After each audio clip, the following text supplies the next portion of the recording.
नमस्कार. आज 5 सप्टेंबर शिक्षक दिन आणि मला सांगायला आनंद वाटतो की आज आपल्या ज्ञानदीप फाउंडेशनमध्ये माझे गुरु आणि पूर्वीपासूनचे सहकारी प्राध्यापक भालबा केळकर आणि त्यांच्या सुविध पत्नी हे दोघेही आलेले आहेत. आणि कॉलेजमध्ये मी BE झाल्यानंतर नोकरी करायला लागल्यापासून ते रिटायरमेंटनंतर आणि रिटायरमेंटनंतरसुद्धा कायम मला भालबा केळकरांचं मार्गदर्शन मिळत आलेलं आहे. आणि अजूनसुद्धा त्यांच्या सहकार्याने आम्ही काही इनोव्हेशनबद्दल काही काम करत आहोत. मला असं आठवतं आहे पूर्वीच्या काळी की 67-68 साली जेव्हा मी नुकताच कॉलेजमध्ये गेलेलो होतो तेव्हा मेकॅनिकल डिपार्टमेंटमधली भालबा केळकर आणि सगळे ग्रुप फार ॲक्टिव्ह होता. अनेक इंडस्ट्रीशी त्यांचा संबंध होता. आमच्याकडे सिव्हिलला सुद्धा संतपूर, जोगळेकर, सगदेव हे सुद्धा बाहेरच्या अनेक सिव्हिल कामामध्ये गरज असायचे. आमचे ब्रह्मनाळकर हेड ऑफ द डिपार्टमेंट होते आणि मेकॅनिकलला PA कुलकर्णी होते.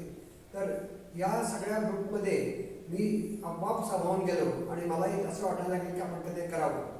त्यावेळेला सुब्बाराव नवीन आलेले होते. त्यांच्याबरोबर मी एन्व्हायरमेंटल इंजिनिअरिंग विषय निवडला आणि पहिल्यांदाच प्रोजेक्ट करायला सुरुवात केली. पण पहिलं प्रोजेक्टसुद्धा अकॅडमिक न करता प्रत्यक्ष करायचं म्हणून हॉस्टेलच्या सांडपाण्यावरती ट्रीटमेंट करण्याचं प्रोजेक्ट मी केलं. आणि त्याच वेळेला केळकर सर अनेक छोटे छोटे टॉईज आणि खेळण्यांचे प्रयोग करत होते, मुलांच्याकडनं करून घेत होते. नंतर PhD साठी जाताना मी आणि केळकर साहेब आम्ही दोघंही चेन्नईला गेलेलो होतो. जाताना वाटेमध्ये बंगलोरला उतरलो IISc मध्ये. तिथं अनिल मराठे होते. तर त्यांच्याबरोबर मला संबंध जाण्याचा प्रवास मिळाला. तिथं सुद्धा त्यांनी खेळातून विज्ञान हाच विषय त्यावेळेला निवडला होता. परंतु त्या काळामध्ये लोकांना त्या खेळामधून विज्ञान असतं हेच लोकांना जाणीवपूर्ण नव्हतं. माझी गोष्ट अशी झाली की मला GD अग्रवाल आधी येऊन गेले होते. त्यामुळे माझी सिलेक्शन झाली. मला ते पुढे PhDला IIT कानपूरला जायला मिळालं. परंतु ह्यांचं ते त्यावेळेला जमलं नाही, कारण हा विषय होता हा जरी महत्त्वाचा असला तरी वरच्या लोकांना त्याचं महत्त्व वाटत नव्हतं. पण ह्यांनी हे धीर सोडला नाही आणि कंटिन्युअस त्या क्षेत्रामध्ये काम करत राहिले. मला वाटते सिटी हायस्कूलचे हर्षम दिघे आणि यांनी दोघांनी आणि नंतर देशिंगकर आणि यांचा सगळा ग्रुप करून त्यांनी मोठ्या प्रमाणावर काम सुरू केलं. आणि पुढं ARE नावाची आपल्या रिसर्च इंजिनिअरिंग अशी अभिनव अशी एक कंपनी काढली की ज्या कंपनीमध्ये अनेक टीचर्सचा सहभाग घेऊन जे कधी बिझनेस केले त्यांना बिझनेस करायला उद्युक्त करून त्यांनी एक मोठी कंपनी केली. ती कंपनी खूप मोठी भारतभर आणि परदेशापर्यंत जात होती. परंतु काही कारणानं त्याच्यामध्ये बऱ्याच बंदी आली आणि इतर काही असे हे असतात कारणं असतात की बिझनेस हा कायम त्या गतीने जाईल असं नाही. अनेक फोर्सेस त्याच्यामध्ये काम करतात आणि त्यामुळं त्याच्यामध्ये फेल्युअर आलं तरीसुद्धा त्यांनी हार मानली नाही. त्यातून पुढे गेले. त्यांची मुलांचे आता स्वतःचे बिझनेसेस आहेत आणि ते सुद्धा कायम नोकरी न करता बिझनेस करावा या पद्धतीनं काम करत आहेत. आता सध्या आपल्या सिस्टेड फाउंडेशनचे ते मुख्य होते आणि डॉक्टर खांबे दोघंजण बघतायत त्याचं आणि त्याच्यात त्याला सुद्धा चांगला प्रतिसाद मिळतोय. तर मी त्यांना विनंती करतो की त्यांनी थोडासा आपला पार्श्वभूमी आणि परिचय सांगावा. काही गोष्टी माझ्याकडनंही चूक झाली की मी जेव्हा आल्यानंतर पहिल्यांदा जेव्हा शिकलो की इथं तुम्ही सगळे सांगली परिसरातले पोहण्यात तयार होता आणि मला पोहायला हेच नव्हतं. तर मी तुमच्याकडे आलो होतो आधी पोहायला शिकायला आणि तुम्ही सांगितलं होतं ते डबा बांधून पोहायला. 8च दिवस शिकलो पण नंतर काय झालं ते सोडून दिलं. हे काम ते कंटिन्युअस करावं लागतं. ते काही जमत नाही माझ्यातनं. पण आता आपण सांगा आपल्याच. मी बालचंद्र दामोदर केळकर, मूळचं सांगलीकरच. आमचे वडील सिटी हायस्कूलमध्ये शिक्षक होते. आणखी त्यामुळं स्वाभाविक माझं शिक्षण सिटी हायस्कूलमध्ये झालं. आम्ही नदीकडे राहत असल्यामुळं नदीवर पोहायला जाणे, आणखी आम्ही एक बोट तयार केली की त्या बोटीतनं नदीमध्ये फिरायचं. पार डिग्रजपर्यंत आणि खाली हरिपूरपर्यंत अशा तऱ्हेचं आमचं उन्हाळ्यात सुद्धा पाणी असायचं. त्यामुळं पावसाळ्यात आणि उन्हाळ्यात आम्ही बोटिंगचा खूप आनंद, आमचा एक छोटा गट होता. त्या गटाकडे विज्ञानधाम म्हणून आम्ही स्थापना केली होती. त्यामध्ये एकत्र आम्ही 10-15 जण एकत्र येत होतो. दर पौर्णिमेला कुठल्या तरी एका शास्त्रज्ञाचं चरित्र वाचायचं, संतांचं चरित्र वाचायचं, अगर राष्ट्रपुरुषाचं चरित्र वाचायचं. अशा तऱ्हेचं दर पौर्णिमेला आम्ही कार्यक्रम करत होतो आणि त्या ऍक्टिव्हिटीला आम्ही विज्ञानधाम असं नाव दिलेलं होतं. विज्ञानधामचं काम जवळजवळ 10 वर्ष चाललं आणि त्यानंतर मग त्याचं रूपांतर अप्लाइड रिसर्च सेंटरमध्ये झालं. आता ती माहिती सांगायच्या आधी मी सिटी हायस्कूल म्हटलं माझं शिक्षण संस्कृतमध्ये माझी चांगली प्रगती होती, गणितात होती. आम्ही त्यावेळेला सांगली केंद्रात पहिला आलेलो होतो. आणखी मग विल्मनला आम्ही 2 वर्ष पुरी केली इंटरपर्यंत. पण ते कॉलेज आपल्या इथं असल्यामुळे आम्हाला तो फायदा झाला आणि आमच्यासारखे अनेक विद्यार्थी या आसपासच्या भागातले इंजिनियर होऊ शकले. किती साली गेला? आम्ही इथं म्हणजे इंजिनिअरिंगला प्रवेश 57 ला मी इंटर सायन्स झालो. 57 ते 60-61 म्हणजे 3 वर्षाचा कोर्स होता तेव्हा. आणि त्या वर्षी म्हणजे 61 साली मी आधी मेकॅनिकल झालो आणि मग इलेक्ट्रिकल केलं 62 साली. काही कारणाने 1 वर्ष माझं मध्ये गॅप झाली, नाहीतर मी 57 ते 60 असं होतं. पण 60 ला गॅप पडली. 61-62 ला पुन्हा मी इलेक्ट्रिकल आणि मेकॅनिकल आणि इलेक्ट्रिकल पूर्ण केलं. आणि त्यावेळेला त्या काळात आमचा विद्यापीठात 2रा नंबर आलेला होता. माझ्या बरोबरचा मित्र मिर्लेकर, आम्ही दोघे एकत्र अभ्यास करायचो. त्याचा पहिला नंबर आलेला, माझा 2रा नंबर. त्यामुळं त्यावेळेचे प्रिन्सिपॉल व्ही.के. केळकर होते. त्यांनी मला बोलवून घेतलं की उद्यापासून कॉलेजमध्ये यायचं लेक्चरर म्हणून. असं म्हणजे सरळ सांगितलं. आम्ही होय म्हटलं, कारण बाहेरगावी जाऊन काम करायचं वगैरे घरच्या काही समस्यामुळे आम्हाला शक्य नव्हतं. त्यामुळे तो विचार आम्ही कधी केलाच नाही. सहज प्रिन्सिपॉल बोलवतात म्हटल्यावर आम्ही दुसऱ्या दिवशीपासून कॉलेजमध्ये रुजू झालो.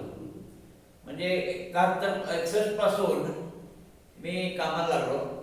पहिली 4-5 वर्ष असिस्टंट लेक्चरर झाले. मग पुढे आम्ही एम.ए. केलं. 68 साली एम.ए. सुरू झालं. म्हणजे सुरुवातीला पी.ए. कुलकर्णीने आणि मालू यांनी केलं आणि नंतर मी आणि भट आणि आमच्या रूपानं ते सुरू झालं. आणि मग त्याला शिवाजी विद्यापीठाची मान्यता मिळाली, मग केंद्र सरकारची मान्यता मिळाली. असं करत पोस्ट ग्रॅज्युएट कोर्स 72 आणि 73 पर्यंत हा रेग्युलराईज झाला. आणि केंद्र सरकारची त्याला शिष्यवृत्ती पण मिळायला लागली. जे कोणी एम.ए.ला प्रवेश घेतील त्यांना स्कॉलरशिप पण मिळायला लागली. अशा रीतीने तो एम.ए.चा कोर्स आम्ही त्यात पहिल्यांदा रस घेतला. आणखी आम्ही ती फॅकल्टी चालू केली. अशा रीतीने मग वालचंद कॉलेजमध्ये आम्ही असिस्टंट लेक्चरर म्हणून लागलो.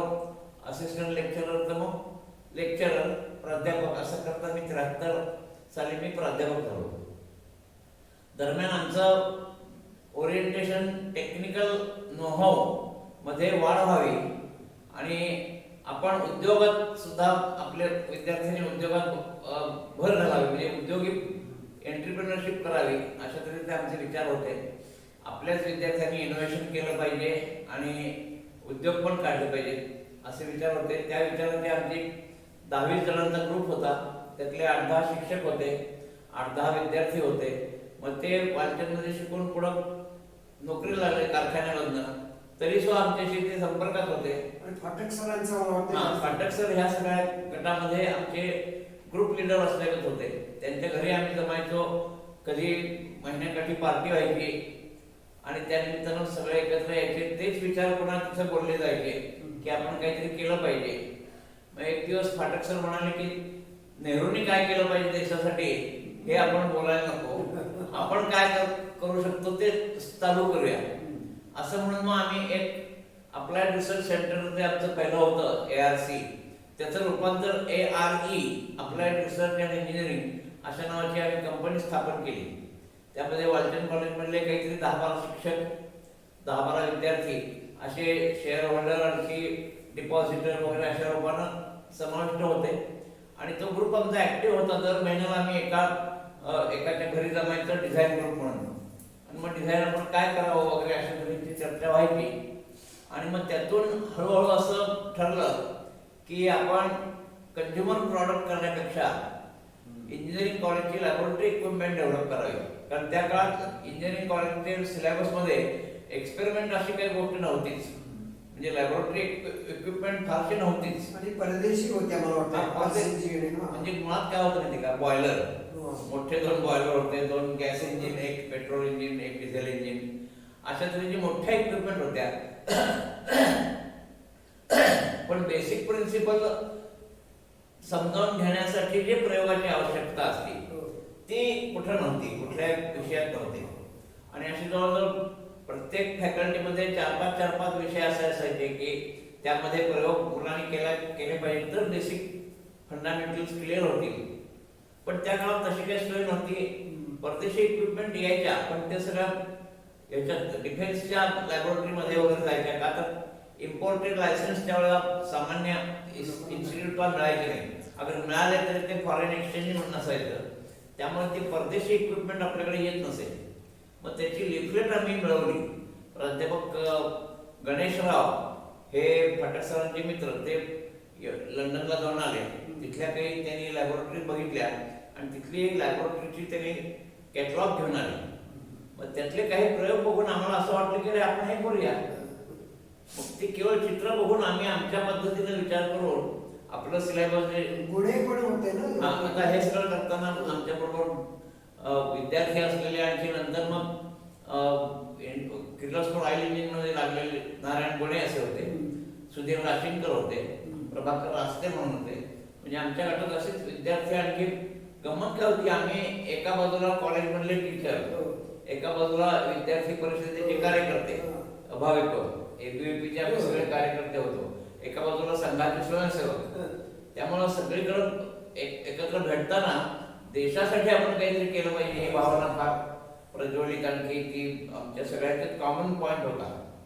आणि त्यामुळे काहीतरी करायचं या भूमिकेत असं चर्चा करता करता मग लॅबोरेटरी इक्विपमेंट करावी असं सर्वानुमते ठरलं. आणि मग त्याप्रमाणे कामाला सुरुवात झाली.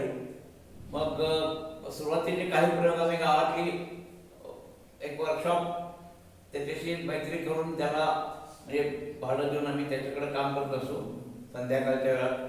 अगर सुट्टीच्या दिवशी, त्यावेळी शनिवार रविवार सुट्टी असायची त्या काळात, त्यामुळे त्या 2 दिवस आम्ही अशी कामं बाहेर करायचो मिळून एकत्र. आणि मग छोटे छोटे प्रॉडक्ट डेव्हलप करत ती थोडी प्रगती होत गेली.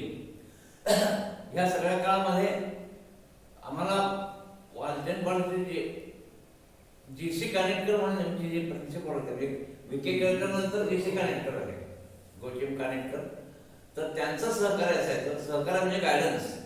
ते म्हणायचे माझ्या लॅबमध्ये तुम्ही काहीही करा, मोडलं तरी चालेल, पण धडपडा, काहीतरी करा, आपल्या इथे काहीतरी घडलं पाहिजे, असं त्यांचं प्रमोटिव्ह म्हणजे प्रमोशन अशा तऱ्हेचे विचार होते. ते आम्हाला संधी देत असत.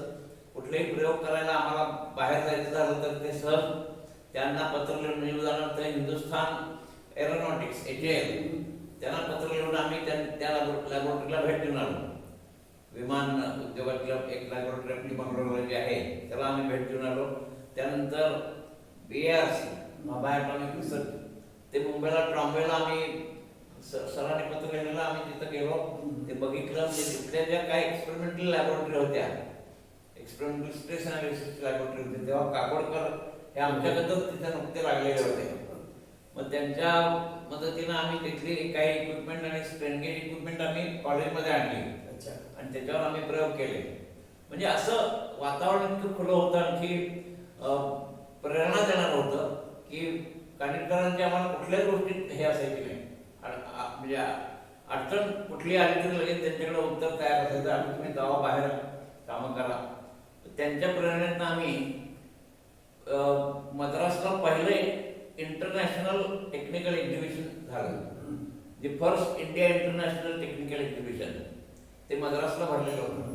तेव्हा मी, CG जोशी, मयंकर आणि खाडीलकर असे 4 जण आम्ही इथनं याला गेलो मद्रासला. तिथं संघाच्या कार्यालयात राहिलो आणि मग तिथलं प्रदर्शन आम्ही 4 दिवस पाहिलं. ते इंटरनॅशनल एक्झिबिशन पहिलंच होतं भारतातलं. ते 66 साली आम्ही तिथं सगळं ते पाहिलं. त्यातून काही प्रेरणा मिळाल्या. इथं आल्यावर आम्ही इथल्या लोकल वर्तमानपत्रात त्याबद्दल लेख लिहिले, कॉलेजमध्ये भाषण दिलं. म्हणजे भारतात काय टेक्निकल प्रगती कशी चालली आहे याचं दर्शन आम्हाला तिथं बघायला मिळालं. त्याच वेळेला मला वाटतं मुलांमध्ये सुद्धा तुम्ही हा. त्याला हायस्कूल वगैरे हा, आणि मग हे करता करता आम्हाला असं मी शिकवताना सुद्धा माझा approach, me theory of machines विषय शिकवत होतो. मी पहिला आठवडा टॉईज मांडायची वर्गात टेबलावर, ती खोलून ती बघा आणि त्यात काय मेकॅनिझम्स आहेत त्या आपल्याला शिकायच्या, असं म्हणून मुलांच्या मध्ये इंटरेस्ट निर्माण व्हायचा. म्हणजे केवळ सिलेबसमध्ये अमुक आहे म्हणून शिकतोय असं नसायचं. मग सायक्लोस्केल मशीन कसं आहे, टाईपरायटर मशीन कसं आहे, त्यात काय मेकॅनिझम्स वापरले, असं सगळं आमच्या शिक्षणाचा एक वेगळी पद्धत होती आणि ती मुलांना फार आवडायची. त्यामुळे मुलांच्या मध्ये मी एक विद्यार्थीप्रिय शिक्षक असंच माझा हे होता. माझ्यावर प्रेम करणारा विद्यार्थी वर्ग मोठा होता आणि विशेषतः विद्यार्थी परिषद आणखी टेक्निकल जर्नल आम्ही चालू केलं. त्यामध्ये काही मुलं काम करायची, बाहेरच्या इंडस्ट्रीमध्ये भेट देऊन त्यांचे काय प्रॉडक्ट नवीन चालले असंही ते पाहिजे. म्हणजे अशा विविध रीत्या ऍक्टिव्हिटी आम्ही विद्यार्थ्यांमध्ये, कॉलेज, विद्यार्थी परिषद आणि संघ अशा तिन्ही माध्यमातून आम्ही कामं करत होतो. आम्ही पहिल्यांदा बाबासाहेब पुरंदरे यांची 8 दिवसाची शिवचरित्र व्याख्यानमाला सांगली घेतली.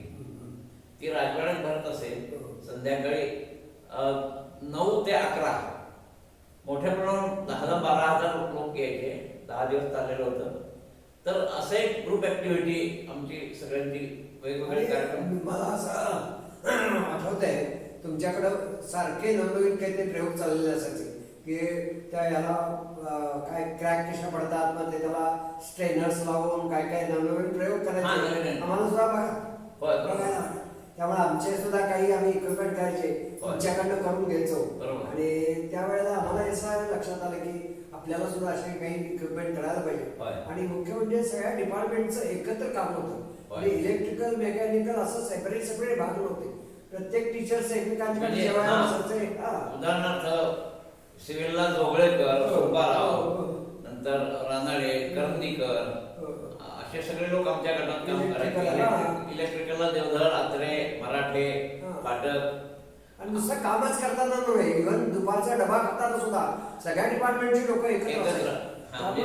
एक बंधुभाव, दोस्ती आणखी ब्रदरहूड असं डेव्हलप झालेलं होतं. इंटरडिसिप्लिनरी जे लागतं तो वातावरण त्यावेळेला होतच मुळात. आणि सगळी भोवतालच्या एरियातले इंडस्ट्री, इव्हन सोसायटीचे लोक कायम वाचन बघायचे. काही असलं तर ते आधी इथे यायचे. एक आदर्श म्हणून वाचन कॉलेजचं निर्माण झालेलं होता. कारण आमच्या कॉलेजचे जे टेक्निकल एक्झिबिशन दरवर्षी भरायचं अॅन्युअल गॅदरिंगच्या वेळेला, ते बघायला गावातला सगळे लोक म्हणजे लोटायचे.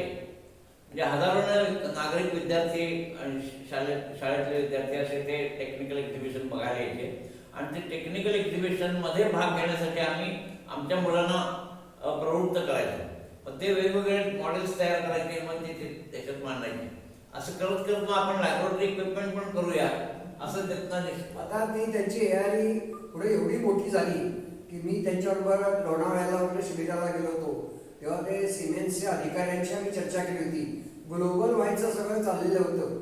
फक्त इतर काही सरकारी नियमांच्या ह्याच्यामध्ये ते अडकलं आणि इतर लोक जे होते ते कॉलेजकडनं पैसे नाही आले किंवा असं काही काही प्रॉब्लेम होऊन ते टोटली 100% बिझनेस माइंड नव्हतं आमचं.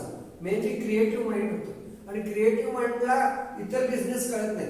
त्यामुळे आपण त्याच्यामध्ये आम्ही मागं पडलो.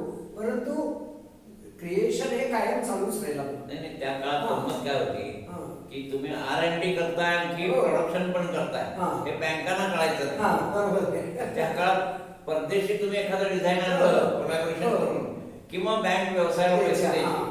पण आमच्यात आम्ही रिसर्च केले, आणखी आम्ही ते प्रोडक्शन करायचे तर आम्हाला लोन द्या, तर बँका तयार व्हायच्या.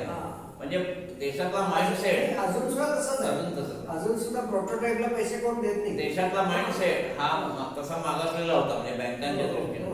आम्ही पुढे जायला बघत होतो पण आम्हाला मदत करणाऱ्या यंत्रणा नव्हत्या. मग आम्ही खाजगीरित्या ह्या मित्राकडून त्या मित्राकडून नातेवाईकांच्याकडे असे पैसे गोळा करून आम्ही प्रयोग करत होतो. आणि असं करत करत तो व्यवसाय 71 साली आम्ही applied research engineering private limited company स्थापन केली. विश्रामबागला एका आमच्या मित्राच्या जागेत भूमिपूजन केलं. त्यावेळेस प्राध्यापक आर एन जोशी यांच्या हस्ते आणखी वसंतदा पाटील आले होते. त्यांच्या हस्ते म्हणजे जमीन काय म्हणतात त्याला भूमिपूजन होऊन ते आमच्या वर्कशॉप तिथं उभं राहिलं. म्हणजे त्या काळात ऍक्टिव्हिटीला आमच्या सगळ्यांचं सहकार्य आणखी हे होतं. त्यांना सगळ्यांना कौतुक वाटायचं की हे मंडळी एकत्र येऊन काहीतरी नवीन घडवत आहेत. आणि असं करत करत मग नंतर आम्ही दरम्यान याला पहिल्यांदा भूकंप झाला.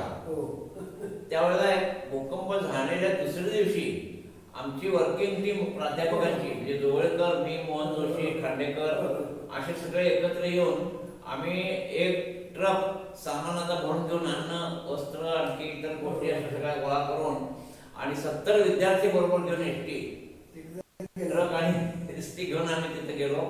10 दिवस आम्ही तिथं उघड्यावर तंबू टाकून. आणि मला आठवत आहे त्यावेळेला आपण गावामध्ये अशी मोठी मोठी लेक्चर्स घेतली होती. लोकांना जी भीती वाटत होती इथे राहू नये, त्याचे भूकंप म्हणजे काय आहे, काय त्याचे भाटे वगैरे सगळे सगळ्यांची मोठी गावामध्ये मारुती रोडला वगैरे मोठी व्याख्या केली. म्हणजे समाजाची पूर्णपणे आपली होती. हा विशेष आहे की आता हल्ली मी बघतो ते प्रोफेसरांचं फक्त टेक्निकल याच्यामध्ये ते आणि विद्यार्थी हायब्रिड टायवर्स मध्ये असतात. त्याच्याऐवजी जे पूर्वीचं वातावरण होतं ते वातावरण आता गेले असं मला वाटतं माझं स्वतः. आणि त्यामुळेच असं मनात आलं की आपल्याला हे पुन्हा चालू करायला पाहिजे पूर्वीच्या. बरोबर. आणि पुढे त्यांनी ARE केल्यानंतर SAR पण सुरू केलं. ते बैलगाडी आम्ही स्कूल ऑफ अप्लाइड रिसर्च म्हणून एक R&D मोठी संस्था चालू केली. त्याला केंद्र सरकारची पण मान्यता मिळाली. आणि आम्ही दूध संकलन जे व्हायचं खेडोपाडी त्याचं चिलिंग प्लांट डेव्हलप केले. आणि मग ते पाश्चराईज होऊन दूध मग नंतर वाटलं जायचं वगैरे. ते सुरुवातीचे प्रयोग आणखी साधन सामग्री आम्ही डिझाईन करून पुरवली. वेराळा प्रोजेक्ट म्हणून जो आहे त्याच्या रामापूरला आम्ही म्हणजे पलूसच्या पुढं तिकडं रामापूर म्हणून गाव आहे, रामापूर, अमलापूर वगैरे, तिथं त्यांचं दूध संकलन केंद्र होतं. तिथं आम्ही इक्विपमेंट पुरवली आणि ते चिलिंग प्लांट मध्ये दूध थंड व्हायचं. आणि मला असं वाटतंय की खरे हे रिसर्च करणारे संशोधक आहेत, फक्त त्यांना पाहिजे तसं समाजाकडनं किंवा सरकारकडनं पाठिंबा मिळाल्यामुळं ते आहे तसेच राहिले. आता हे जर समजा परदेशात असतं तर त्यांना इन्व्हेस्टर फंड्स भरपूर मिळाले असते आणि ती ग्लोबल कंपनी झाली असते. पण दुर्दैवाने आपल्या इथं अजूनपर्यंत स्वदेशी उद्योगाला फारसं महत्व देत नाही, परदेशी वस्तूला अजूनही आपण महत्व देतो. आणि त्यामुळे काय व्हायला लागलं की प्रत्येक ठिकाणी त्या परदेशी कंपन्या क्वालिटीवरती अडवून त्यांची कंपनी त्यांचा प्रॉडक्ट विकण्याचा प्रयत्न करायला लागले. कारण आमचं रिसर्च ओरिएंटेड होतं, आमच्या याच्यामध्ये चेंजेस होते, आम्ही बदल करत होतो.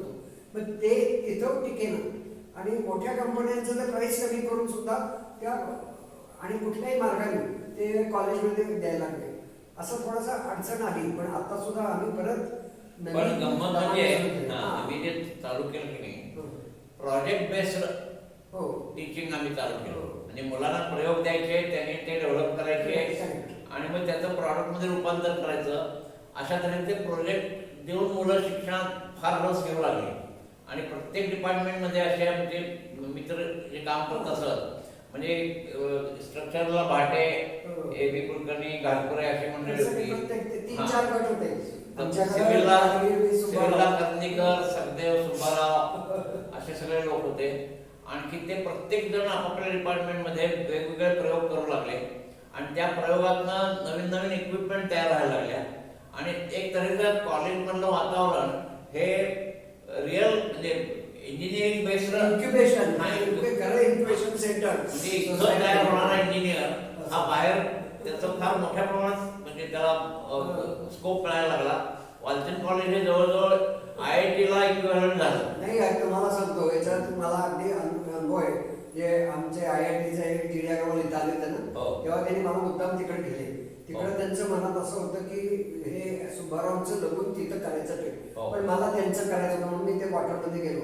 पण तिथं मी बघितलं की IIT मधली लोक होती, त्यांचं IITतलं आणि अमेरिकेची सोसायटीशी संबंधच नव्हता त्यांचा. पण चिडियागावांची कल्पना होती गावात काही ते करावं, पण ती तिथे सगळे दक्षिणेकडची लोक होती, सगळे अमेरिकेकडे डोळे लावून बसले होते. तिकडले प्रोजेक्ट करायचे, हे करायचे. म्हणजे युनिव्हर्सिटीपेक्षा, आपल्या IIT पेक्षा युनिव्हर्सिटीचा किंवा कॉलेजेसचा समाजाशी जास्त चांगला संबंध होता. त्यामुळे वालचंद कॉलेजचा हा जो संबंध होता किंवा जे एक वातावरण होतं, तसं वातावरण तिथं सस्टेनेबल, ते आयसोलेटेड आयलंड सारखं ते IIT होतं. तेच मुंबईची स्थिती होती. बहुतेक सगळ्या IIT झाल्या त्या अननेसेसरी ओझर ठेवण्यासारख्या आणि परदेशी पाठवण्यासाठी. नाही, मुळात काय झालं, नेहरूंनी आणि त्यांचे जे ऍडवायझर होते त्यांनी वेगवेगळ्या देशाला बोलावणं करून तुम्ही आमच्या इथं टेक्निकल एज्युकेशन चालू करा असं म्हणून रशिया, ब्रिटन म्हणजे इंग्लिश, चेन्नई वगैरे नाही म्हणजे जर्मनी तर चेन्नईला, अमेरिकन कानपूरला, रशियन पवईला आणि ब्रिटिश खरगपूरला, अशा त्या IIT त्यांच्या मदतीनं स्थापन झाल्या. त्यामुळे ते शिक्षकांची इच्छा होती तिकडे जायचं. त्यामुळे तिथले विद्यार्थी सुद्धा त्यांचा अभ्यासक्रम तिकडे चालवायचे इथं. म्हणजे तिथले अभ्यासक्रम हे परदेशातले असायचे आणि ते परदेशातले लोक आपल्याला ही मुलं उपयोगी पडावी अशा पद्धतीनं इथलं शिक्षण आणि त्यांचं तिकडं त्यांना जी मॅन पॉवर लागायची ती स्वाभाविकपणे इथली आपली तयार झालेली MTech, BTech हे सगळं तिकडे जायचे. त्यामुळे भारतातलं डेव्हलपमेंट करण्याची मनीषा असणारी त्यांची जी कल्पना होती की इथून सगळं स्प्रेड होईल सगळी, तसं झालं नाही. शेवटी युनिव्हर्सिटी आणि कॉलेजेसच खऱ्या प्रगती करू शकल्या. मी आता मला वाटतं यांचं आपण एकदा बघूया. त्यांच्या संगीतावरती त्यांचं माहेर वाईच आहे आणि संस्कृत वातावरणामध्ये त्या वाढलेले आहेत. त्यांना जरा तुमची एका परिचय द्या. तुमचं नाव? माझं शिक्षण वाईला झालं, BA पर्यंत. MA ला मला तुमचं माहेरचं नाव काय? तिथळे. हे बेलवडे तिथळे. हो हो. ते माझे सगळे काका. अच्छा. आम्ही वाईला स्थायिक होतो. वाईला BA पर्यंत शिक्षण झालं संस्कृतमधून. पुढं पुण्याला वगैरे ठेवायचे काय ऐकत नाही. मग मी वाईतच नोकरी लागली. मी हे जसं म्हणले की कानेटकरांनी सांगितलं उद्यापासून काम आहे, तसं आमच्या मुख्याध्यापकांनी सांगितलं जूनपासून जॉईन व्हायचं शाळेत, संस्कृत शिकवायचं. पण पुढे शिक्षणाची जी इच्छा होती MA करायचं, ते कॉलेज वाईमध्ये नाही. मग आम्हाला सातारला जाऊन येऊन करायला लागलं. शनिवारी शाळा करायची सकाळची आणि तसंच परस्पर SD स्टँडवर जाऊन सातारा कॉलेज करायचं. घरी 8-8:30ला जायचं. साताऱ्यात बहीण होती तिच्याकडे राहायचं. पुन्हा सकाळी 6ला कॉलेज, 2:30 पर्यंत कॉलेज. तिथून पुन्हा घरी जायचं नाही. स्टँडवर येऊन पुन्हा वाईला दुपारी शिकवण्या घ्यायच्या संस्कृतच्या 4:30ला. तो शनिवार रविवार असा गेला की मग पुन्हा सोमवार ते शनिवार शाळा. आम्ही 9 भावंड, त्यामुळे प्रत्येक जण आपापल्या स्कॉलरशिपवर शिकलो.